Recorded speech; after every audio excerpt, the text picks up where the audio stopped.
Enregistrement, c'est parti.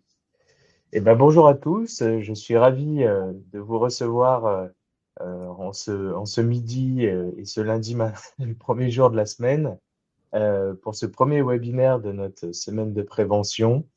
Je suis très honoré de pouvoir le faire parce que on parle de plus en plus de justement ces sujets, il faut prendre soin de soi, prendre soin de ses salariés et autres. Et aujourd'hui, nous avons noué plusieurs partenariats destinés avec des solutions innovantes et des solutions comme Physio, comme aujourd'hui, pour justement accompagner et répondre à toutes ces problématiques. Et je suis ravi aujourd'hui d'être accompagné de Talia. Talia, tu veux te présenter en quelques mots? Ouais, bonjour à tous. Donc je m'appelle Talia Lipiec, je suis cofondatrice et CEO de Physio, donc la solution que je vais vous présenter aujourd'hui au travers de la problématique de prévention des TMS mise en avant par l'ILCAR. Qu'est-ce que ça veut dire TMS déjà dans un premier temps? TMS, ça veut dire trouble musculo-squelettique. Je vais y revenir, mais c'est ces petites douleurs qu'on ressent tous dans notre journée de travail, qui semblent anodines, mais qui en fait, dans de nombreux cas, empirent.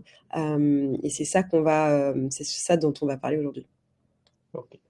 Alors, Talia, je sais qu'on en a échangé un peu avant. Je voulais faire un webinaire, mais surtout aussi quelque chose de très friendly, très simple. Ouais. Ce qu'on s'est dit, c'est de se faire une petite présentation de Physio. Qu'est-ce que Physio? Que ce soit synthétique et assez précis pour les gens, pour que l'information soit bien donnée. Donc, dans un premier temps, est-ce que tu peux vraiment nous parler, voilà, qu'est-ce que Physio? Quelle est votre solution et à qui ça s'adresse? Ouais, carrément. Du coup, j'avais préparé quelques slides du coup pour l'occasion. Euh, Justement, tu parlais TMS, je voulais refaire un Ouais. focus là-dessus rapide, mais donc c'est ce que je disais, c'est ces petites douleurs qui se transforment en problématiques dans le cadre de notre activité professionnelle. Aujourd'hui, c'est 87% des maladies professionnelles qui entraînent un arrêt de travail. Souvent, quand on pense aux maladies professionnelles, on pense à l'amiante ou aux problèmes liés à des conditions très spécifiques. Mais non, en fait, la grande majorité des cas, c'est ces petites douleurs qui ont empiré. C'est le mal de dos qui s'est transformé en lombalgie, c'est le mal de cou qui s'est transformé en torticolis. Et évidemment, ça pèse énormément sur l'entreprise comme sur les collaborateurs. Juste petit récap de ce qu'en pensent les collaborateurs. Il y a de nombreuses études qui sont sorties sur le sujet. Aujourd'hui, près de 60% des collaborateurs considèrent que c'est une priorité pour l'entreprise de garantir la santé physique des équipes. 60% s'intéressent au bien-être physique au travail et alors 86% souhaitent que la prévention santé soit intégrée durablement dans la stratégie d'entreprise. Donc, parler de prévention quand on parle de santé au travail, c'est vraiment un sujet primordial. Ouais, ça va un peu avec l'air du temps, en fait. Mais absolument, on était en pleine période Covid il y a encore quelques années où tout d'un coup le focus s'est fait sur les conditions de travail, comment on travaille. Évidemment, quand on a un travail sédentaire, on était en capacité d'être en télétravail, mais voilà, c'est quel est le rôle de l'entreprise sur ces sujets. Et nous, ce qu'on apporte, enfin, c'est une solution qui a été prouvée hein, dans le monde du sport de haut niveau, où on peut considérer que donc, les sportifs professionnels sont des travailleurs. Simplement, les enjeux financiers sont tels dans ce milieu-là que les structures se sont équipées d'un staff médical spécialisé dans la prévention, et on arrive à des taux à peu près de 0% de TMS dans ces cas-là. Alors on peut dire, est-ce que c'est parce que ils s'entraînent énormément, ils ont un physique, ils ont des physiques d'athlètes? Oui, mais en même temps, ils usent leur corps un peu comme des travailleurs physiques. Et donc, on peut regarder de près ce qui a été fait dans ce milieu-là. Et en fait, c'est sur la base d'une théorie très simple. Là, c'est un schéma qui montre le risque de douleur au dos et le niveau d'activité physique. Donc, les sportifs de haut niveau, ils se situent ici, hein, comme les travailleurs physiques. Mais en fait, le fait de mettre en place de l'activité ciblée, donc là, dans le cadre de sportifs de haut niveau, des échauffements avant les matchs, mais comme sur un chantier, s'échauffer correctement en fonction de ce qu'on va y faire, ça permet de réduire drastiquement le niveau de douleur et donc des TMS. Quand on a un travail plutôt sédentaire, là, c'est l'inverse. On a énormément de douleur, mais parce qu'on ne fait pas grand-chose. Et donc là, le fait de faire un peu plus au quotidien, ça va permettre de baisser les douleurs exactement. Donc on a vraiment une expertise de pointe dans ce monde du sport professionnel et c'est ça qui a été l'origine de Physio. Et donc là, on me voit à l'écran, mais c'était aussi surtout pour présenter mon associé. Je suis associée à Florian Patalaguiti, qui est kiné ostéo de sportifs de haut niveau. Il a longtemps suivi Venus et Serena Williams, donc les championnes de tennis qui aujourd'hui sont connues partout dans le monde. Il a longtemps travaillé aussi au Paris Saint-Germain handball et aujourd'hui pour l'équipe de France de handball. Donc c'est vraiment quelqu'un qui a une expertise de pointe sur les sujets dont je viens de parler. Et c'est la réunion de nos deux expertises, la mienne, celle du monde du travail avec les risques qui sont liés, les contraintes de temps et autres, et son apport avec son expertise singulière qui a fait qu'on a développé Physio. Donc voilà, une petite introduction que je trouvais nécessaire pour comprendre comment on s'était inscrit dans cette problématique. Donc Physio aujourd'hui, c'est une application qui permet aux collaborateurs de réaliser des micro-pauses actives pour vraiment mettre en place des actions de prévention quotidiennes et régulières. On sait que les profils métiers sont variés, donc c'est vraiment accessible à tous les profils, je vais y revenir. L'expertise de pointe qu'on propose, donc elle est issue du sport de haut niveau. Toutes les capsules qu'on propose sont extrêmement courtes parce qu'on sait que dans le monde du travail, il y a une vraie problématique de temps. Quand est-ce que je vais pouvoir mettre en place ces actions quotidiennes? Donc, tous nos contenus sont de 3 à 5 minutes par jour. Et évidemment, vu que c'est une application, c'est accessible et pratique puisque peu importe si on est commercial, donc sur la route, sur un chantier ou dans un bureau, on peut avoir accès à l'application Physio. Donc, plus d'excuses pour prendre soin de… Exactement. C'était l'enjeu. C'était de se dire, on enlève la plupart des biais qui nous empêchent de mettre en place des actions extrêmement simples, mais qui ont énormément de conséquences. Ce qu'on propose, c'est 3 étapes, en fait, pour mettre en place. Donc, c'est super, on a une application, mais il faut la déployer pour l'entreprise, ça aide. Donc, on a 3 étapes. La première, c'est cibler les contraintes métiers. La deuxième, c'est créer ses nouvelles habitudes dans son quotidien. Et enfin, animer le collectif, c'est vraiment le nerf de la guerre. La première étape, donc, c'est cibler les contraintes. Donc, via l'application, les collaborateurs, en fonction de leurs contraintes métiers, vont pouvoir sélectionner la thématique adaptée à ce qu'ils ont envie de mettre en place.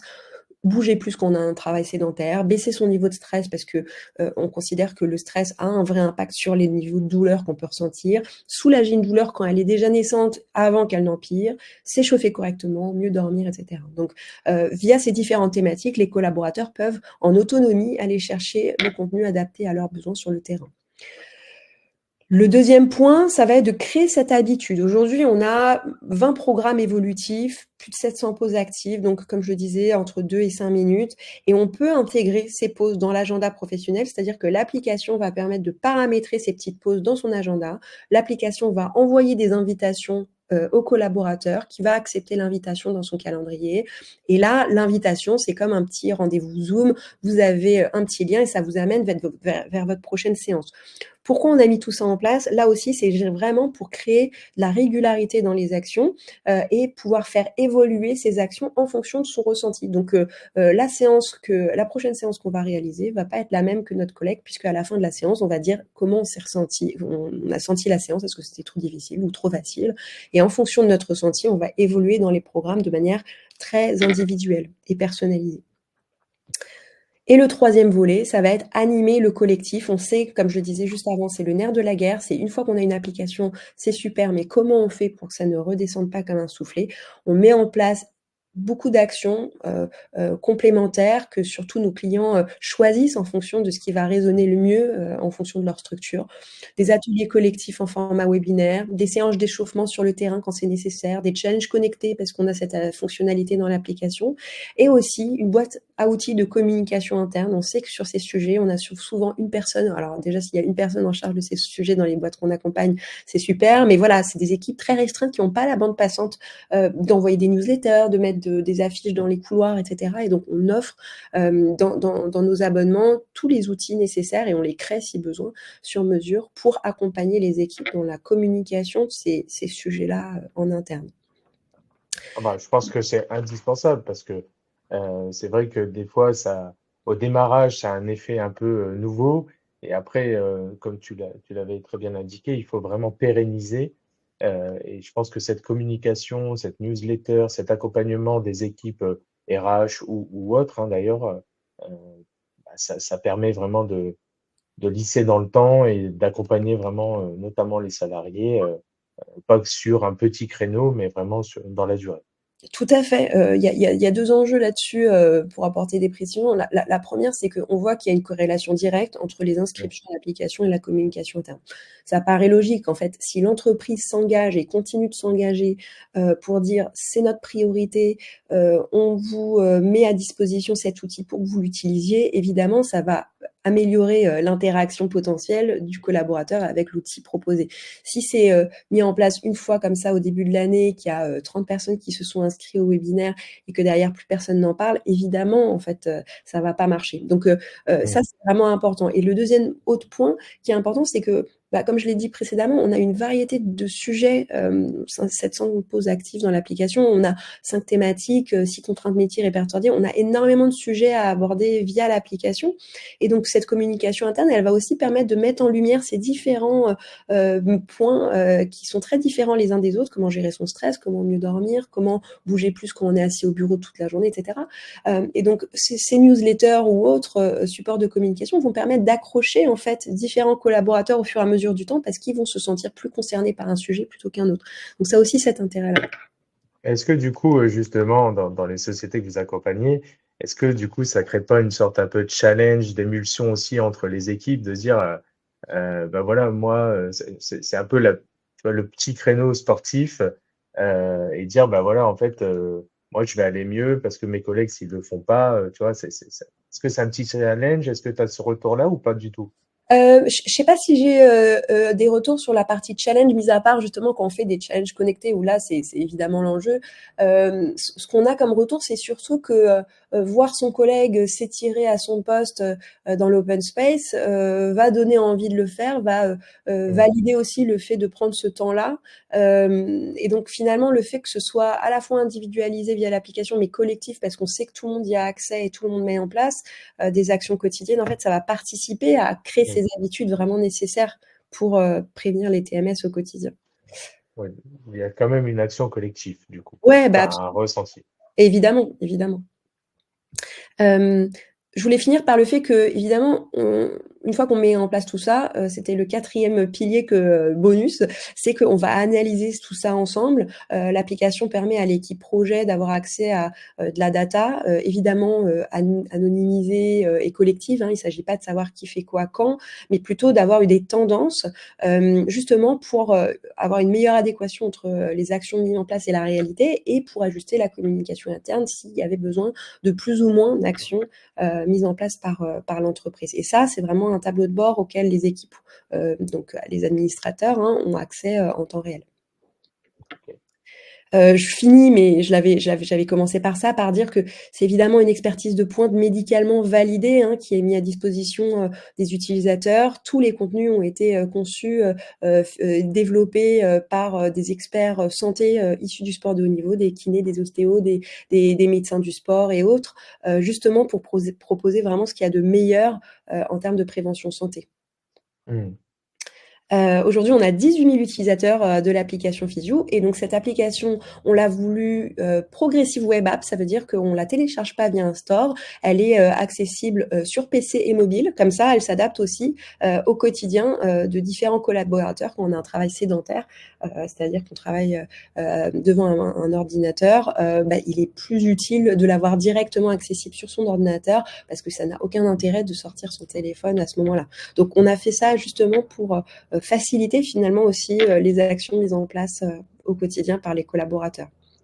Voilà. Au moins, on s'adapte. Et vu que c'est dans le cadre aussi un peu pro, c'est bien de l'avoir sur, justement, le PC, vu bon, c'est vrai que nos métiers se sédentarisent et qu'on reste quand même pas mal de temps, devant l'ordinateur, hein. Exactement. Et on voit qu'il y a vraiment beaucoup de nos utilisateurs qui l'utilisent sur PC. Donc c'était important pour nous de proposer ça. Hem, et Oui, ben, moi, j'aimerais que tu nous racontes un cas concret. bah voilà, dis donc bonne Ah transition, bah, tu vois? bonne transition Lucas. Mais, alors, bah, moi, je suis au courant, mais voilà, est-ce que, pour, tous ceux qui sont connectés et ceux qui verront le replay, est-ce que voilà, est-ce que tu aurais un cas concret pour qu'on puisse vraiment se projeter? Tout à fait. Alors justement, c'était ce que je voulais dire, sur cette slide-là, c'est-à-dire que, on n'a pas de contraintes géographiques, hein. On intervient partout en France. On a un réseau d'intervenants, partout en France si c'était nécessaire d'intervenir, sur place. Donc ça, il y a pas de problème là-dessus et comme je le disais aussi en introduction, on a, toutes les contraintes métiers, répertoriées, donc la sédentarité, le port de charges lourdes, les gestes répétés et cetera et cetera. Donc on intervient en fait, pour toutes les typologies de métiers ciblés. Donc ça, c'était pour vous donner un aperçu voilà, des différentes structures. On intervient dans le public comme dans le privé, pour des très grosses structures comme des tout petites de quelques dizaines de collaborateurs. Donc on sait faire sur tous les niveaux, je dirais, de structure. Le cas que je voulais partager aujourd'hui, c'était le cas d'Invivo. Pourquoi je le parle? Donc c'est un gros groupe d'agroalimentaire pour ceux qui ne connaissaient pas. Et j'en parle parce que donc nous on a un peu plus de 3 ans et demi d'existence et on les accompagne depuis nos débuts. Donc je voulais pouvoir vous montrer en fait quelle est la perspective en fait qu'on peut avoir sur un accompagnement longue durée. Invivo, c'est plusieurs milliers de collaborateurs. Là, on a ciblé avec eux la population du siège, donc 2500 personnes, plutôt avec une activité donc sédentaire. Ça, c'était pour vous montrer à quoi ressemblait, donc ça peut paraître un peu étonnant comme schéma, mais c'est pour vous montrer comment se structure un abonnement en fait sur 12 mois. Donc je trouvais ça intéressant de vous montrer comment on l'avait fait avec Invivo. Donc on a une équipe projet qui pilote et qui chapeaute la totalité des actions. On a les collaborateurs avec voilà un démarrage et un lancement avec un atelier collectif, l'accès à l'application qui leur permet ensuite d'avoir accès donc à tous les outils de prévention qu'on a mis à leur disposition. En parallèle de ça, on met en place une politique et une stratégie d'animation. Donc avec Invivo, on met un atelier collectif tous les trimestres pour garder cette cohérence, cette régularité. On crée sur mesure ces ateliers pour eux en fonction du sujet qu'ils ont envie de mettre en avant. On fait intervenir d'autres personnes si besoin, comme des sportifs de haut niveau. Et à la fin de l'année, on fait le bilan avec la cartographie que je vous avais présentée. Sur certains sujets, on envoie des sondages aux utilisateurs et aux collaborateurs au sens plus large pour améliorer l'abonnement l'année suivante. Donc voilà un peu comment ça structure. En termes de résultats, donc aujourd'hui, on est voilà sur les 2500 salariés dont je vous parlais, on est à 67% d'adoption, donc c'est un excellent taux pour donner un comparable. Donc là, c'est évidemment au bout de 4 ans, donc c'était aussi pour vous montrer que il faut être persévérant, c'est-à-dire que s'attendre à des résultats instantanés, c'est pas forcément le bon angle d'attaque, pardon. Justement, quand il s'agit de mettre en place des habitudes, il faut être un peu patient, mais la patience paye. Aujourd'hui, voilà, on a un taux exceptionnel. Normalement, quand on met en place une application en entreprise, c'est vrai qu'on est plutôt autour de 10-15% de collaborateurs qui participent, utilisent. Là, c'est assez extraordinaire d'avoir ce taux-là. Donc, c'était important pour moi de le montrer. Ce qui est intéressant aussi, c'est de montrer qu'en fait, ça touche toutes les tranches d'âge. On a l'impression que le digital, ça pourrait concerner une certaine catégorie des collaborateurs. Ben non, aujourd'hui, notre tranche la plus élevée, c'est les 60 et plus. Voilà, donc c'est intéressant de montrer qu'on peut aussi aller chercher tous les collaborateurs au sein de notre structure et pas toujours les mêmes finalement. Et en termes de contenu consommé, c'était pour vous donner une idée, mais voilà, on a 101 programmes réalisés pour lutter contre la sédentarité, 220 programmes réalisés pour soulager une douleur. Je ne sais pas si vous vous rendez compte, mais juste un arrêt pour lombalgie, c'est à peu près 10 000 euros pour l'entreprise en termes de taux de coût de remplacement, etc. Donc on imagine très bien le coût gagné en fait par l'entreprise et pareil pour les autres programmes. Je ne m'étends pas pour pas perdre de temps, mais en tout cas c'était pour vous montrer un peu à quoi ça correspondait. Je vais compléter tes propos parce que Vas-y. donc nous, tu sais, on accompagne les entreprises sur la partie prévoyance et aujourd'hui, tout ce qui est arrêt lié aux pathologies dorsaux, ça représente quand même 30% des arrêts en moyenne. Bien sûr. Donc c'est vraiment très fréquent et de toute façon, je pense qu'aujourd'hui, tout le monde connaît quelqu'un qui a déjà eu un lumbago ou une hernie discale ou un mal de dos, un blocage de dos et qui a été arrêté quelques jours. Donc, Exact. c'est vraiment très fréquent. C'est un peu aussi une une nouvelle maladie du siècle, hein, j'ai envie de dire. Hein. Ouais, Donc, tout à fait. Et justement, de se dire qu'on met en place des actions pour les pérenniser, c'est aussi ça qu'il faut garder en tête, c'est-à-dire que la prévention, ça se fait dans le temps, ça se fait pas instantanément et on voit les résultats au bout de quelques années où on va pouvoir faire des comparaisons avec le taux de TMS ou le taux d'absentéisme qu'on a eu dans la structure quelques années auparavant. Et puis c'est là où on va voir les vrais résultats. Mais il faut commencer à un moment donné et mettre en place ces actions pour justement avoir des résultats à l'avenir. Et là, c'est ce qu'on voit sur le groupe InVivo. En termes d'inscription, c'était pour vous montrer une tendance, mais j'avais fait un comparable pour eux, donc on a commencé en 2021, mais voilà, on a fait un plus 105%, et donc là je m'étais même arrêtée, donc c'est pas exactement le même taux que je vous ai montré la slide précédente, parce que c'était en mai 2024, mais pour faire un comparatif, voilà, on a eu plus 105% d'inscrits sur 2 ans, donc il faut être persévérant sur ces sujets, donc pour montrer que ça fonctionne, et donc avec eux, c'est-à-dire que ça fait 4 ans qu'ils font de la newsletter hebdomadaire dans leur structure. On peut donner, ça peut donner l'impression d'être trop, mais en tout cas, chez eux, ça fonctionne et on voit que voilà que ça paye. Et en termes d'impact sur la santé, aujourd'hui, on a un début d'impact. On voit que en termes d'atteinte des objectifs personnels par thématique, donc les thématiques dont je vous ai parlé, mieux dormir, bouger plus, etc. On est toujours à plus de 70%, donc ça montre que les collaborateurs, en fait, donc c'est les collaborateurs qui notent, qui s'auto-évaluent dans l'application. Donc on voit que ça a une vraie incidence sur leur ressenti.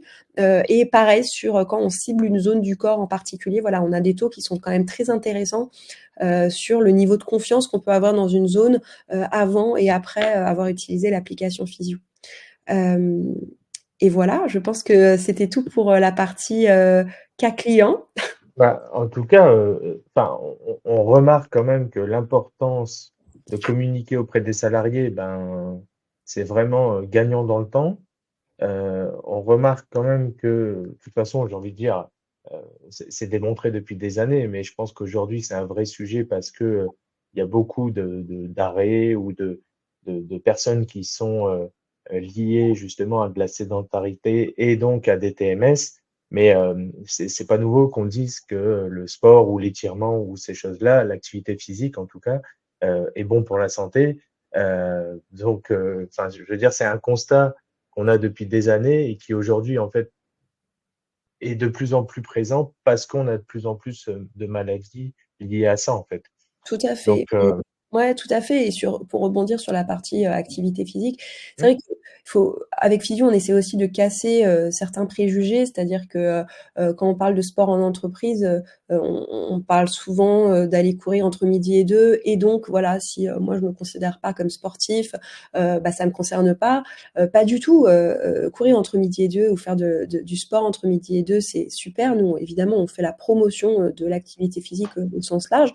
Il faut pas oublier que cette activité physique qui est recommandée notamment par l'OMS, on parle de 45 minutes d'activité physique par jour, en fait, on peut la fragmenter en plusieurs mmh, petites parties. Et donc, c'est tout l'intérêt qu'on a voulu mettre dans une application qui propose des micro-pauses. Donc, petit bout par petit bout, on peut y arriver. Et chaque séance de 5 minutes participe à améliorer l'activité physique régulière qu'on est censé mettre en place au quotidien. Donc tout à fait. Et c'est aussi pour casser les codes que on essaye voilà de fragmenter en fait ces différentes actions qu'on peut faire au quotidien. mmh. Alors, j'ai plusieurs questions, Vas-y, Nadia. vas-y Lucas. Bon, il y a la question, tout le monde, et c'est le nerf de la guerre, c'est combien ça coûte? Ouais, tout à fait. Bah ça évidemment. Alors, moi, c'est vrai que la première fois qu'on en a échangé ensemble et que tu m'as donné le tarif, bon, j'imagine qu'il y a quand même une économie d'échelle, forcément, mais je dois te l'avouer, j'ai été quand même très agréablement surpris, parce que, souvent, ben, des dispositifs comme le vôtre, ça peut être, un coût, assez, onéreux pour les entreprises et donc, bah, vas-y, je te laisse le Oui, tout à fait. Alors, alors c'est très difficile de répondre à cette question parce que comme tu le disais juste avant, en fait, ça va varier en fonction, de la population qu'on va cibler, donc du volume d'utilisateurs, évidemment de la durée d'engagement. Donc, on va avoir des taux plus intéressants quand on va s'engager sur plusieurs années, ou même on fait aussi des pilotes, par exemple. Donc, quand on est sur un abonnement annuel, c'est plus intéressant que sur un pilote. Donc, disons que ça varie, mais on est autour de quelques euros par mois par collaborateur. C'était important pour nous parce que justement dans cette mission qu'on s'est donnée de réduire drastiquement le niveau des TMS dans le monde du travail, il fallait que ce soit accessible. On sait que c'est toujours dépriorisé parce qu'on a l'impression que voilà, ça a des bénéfices long terme et que l'entreprise, et c'est complètement entendable, a des besoins court terme de performance. Mais c'est un investissement qui est nécessaire et primordial pour justement participer à la performance de l'entreprise. Donc c'était important pour nous que ce soit abordable. Et donc voilà, on est sur ces taux-là. Donc évidemment qu'on a un gros volume, voilà, comme j'en parlais de Vivo, quand on a plusieurs milliers de collaborateurs, on arrive à plutôt, on parle en centimes et pas en euros, mais voilà, c'est à peu près le montant. Et je sais que tu as aussi une sorte de principe tarifaire, ou du moins une politique tarifaire de moitié, si je puis Oui, dire. absolument, bah, absolument. Alors, en fait, c'est souvent la question qu'on nous pose, c'est: «Ah, bah, du coup, on paye pour des collaborateurs qui n'ont pas forcément utilisé parce qu'on a ciblé», par exemple, voilà, dans le cas d'Invio, 2 500 collaborateurs. Bah, on n'y est toujours pas à 2 500.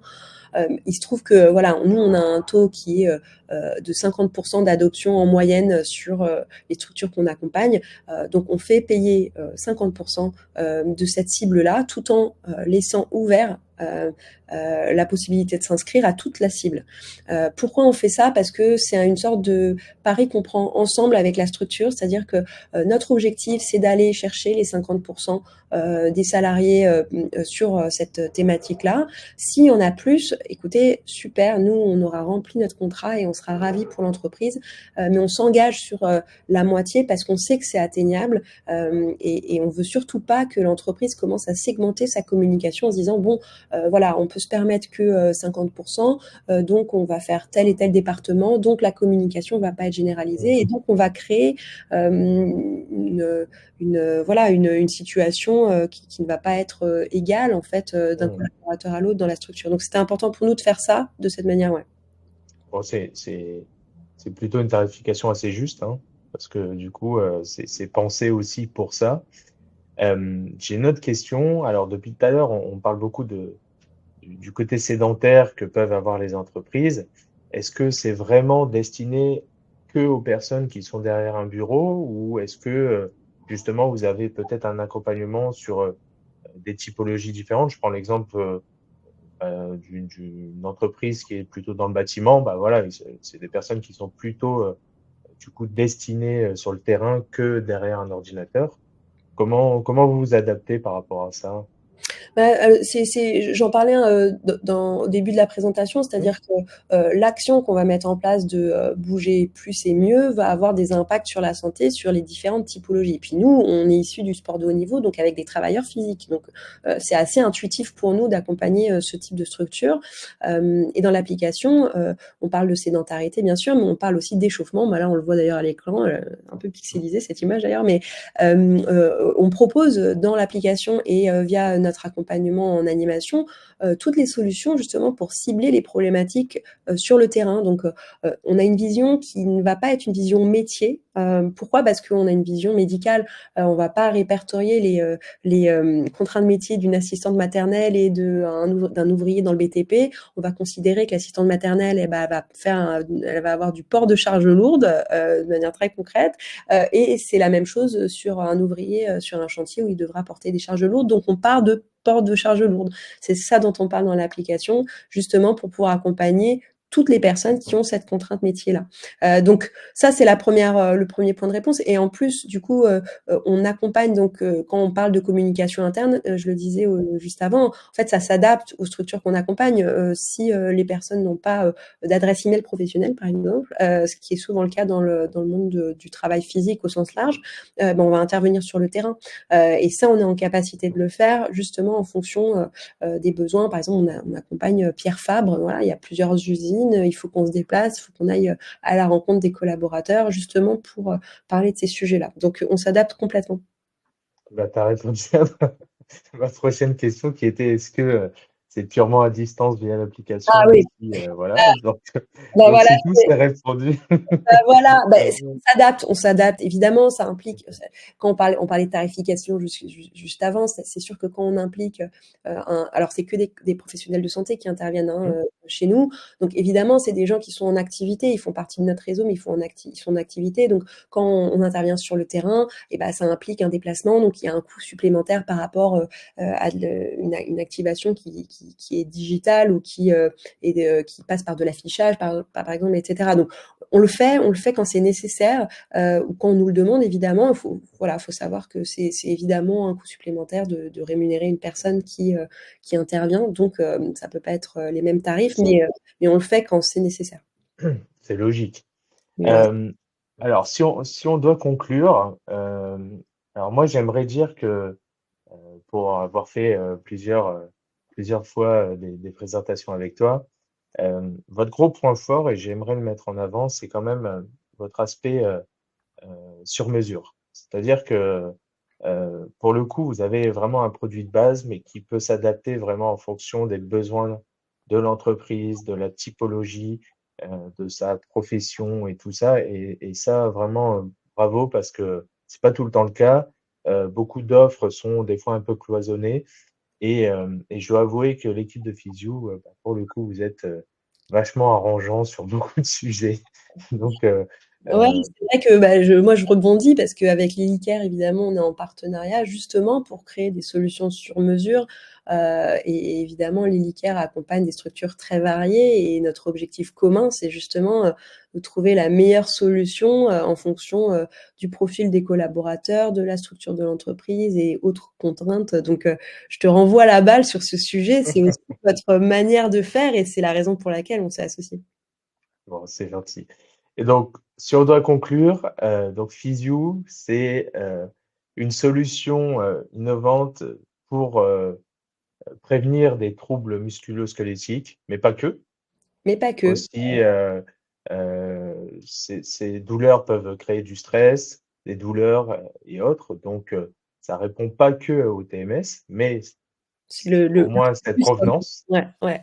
Euh, Qu'au final, prendre soin de justement de ces problématiques, bah, en fait, ça coûte pas si cher parce qu'on parle de quelques euros mensuels par salarié et qu'en plus, bah, il n'y a plus la contrainte de l'horaire parce que un étirement, ça dure entre 2 et 5 minutes. Donc même moi, je pourrais, Eh, ça y est, je vais devoir m'y mettre. absolument. Mais en fait, il faut le mettre en comparaison. Enfin, on prend ces quelques minutes pour se brosser les dents, par exemple, C'est ça.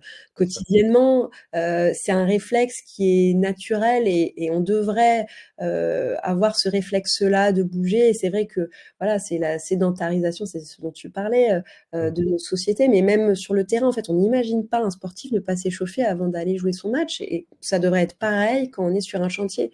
Donc, c'est des habitudes qui sont assez simples finalement, mais qu'il faut mettre en place pour avoir des vrais résultats. Bon. Eh bien, écoute, en tout cas, je pense qu'on a fait le tour. Ouais, Merci Talia. merci Je à toi. vois qu'on a un petit peu dépassé, mais c'est pas très grave. Désolée. Non, non, non, pas du tout. Attends, c'est moi qui parle beaucoup. Et puis, ben, écoutez, je vous dis à demain pour un nouvel épisode. Ce sera Karl. Et encore, merci beaucoup, Talia, pour ta présentation et ton intervention. Merci Lucas, merci Bye à tous. bye. Bye bye.